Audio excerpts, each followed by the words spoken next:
पयलीं तोखणाय करता आमचे नॅशनल स्कूल ऑफ ड्रामाचे, कित्याक प्रत्येक वर्सा जशें आमी पळयलें आयज हे 25वें वर्स आसा, तांच्या 67 वर्साच्या आस्थापनाचे आयज हे 25व्या वर्सान जेन्ना भारत रंग महोत्सव ते सादरीकरण करता, आमी पळयता की वेगवेगळ्या भाशांत आनी बोली भाशांत तांचे नाटकाचें सादरीकरण जातलें आसा. आनी ह्या राजाश्रयाच्या ताकदीचेर आमची आनीक भुरगीं ह्या कला क्षेत्रांत मुखार वतली. आमी परत एकदां म्हणटा की नाटक जें आसा पळय हें मनशाक पर्सनॅलिटी डेव्हलपमेंटाक खूब मदत करता.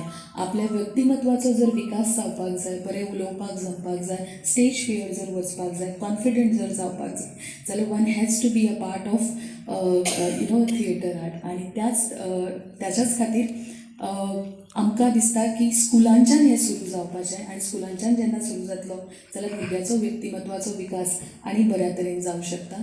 आयच्या खिणाक तुमी और मैं करता हूँ कि अगले वर्ष इस प्रकार की प्रस्तुतियाँ इतने छोटे स्थानों पर शायद बड़े शहरों से कहीं अधिक होंगी.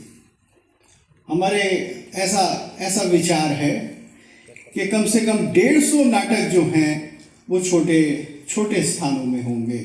क्यों?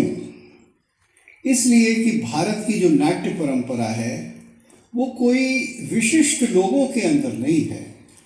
वो क्लासिकल भी है, वो जनजाति में भी है, वो गांव में भी है, वो वन में भी है, वो गिरी में भी है, पहाड़ों पर भी है, हर जगह है.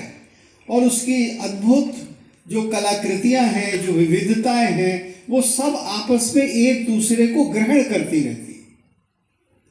एक विधा जो किसी छोटे से गांव में बनती है वो बड़े शहर में जाती है, उसका रूप और होता है और वो निखर जाती है. तो यही नाट्यशास्त्र की परंपरा है. भारत के अंदर ये नाटक जगह जगह बढ़ता जाए और उसमें लोग जुड़ते जाएं, यही राष्ट्रीय नाट्य विद्यालय का एकमात्र लक्ष्य है.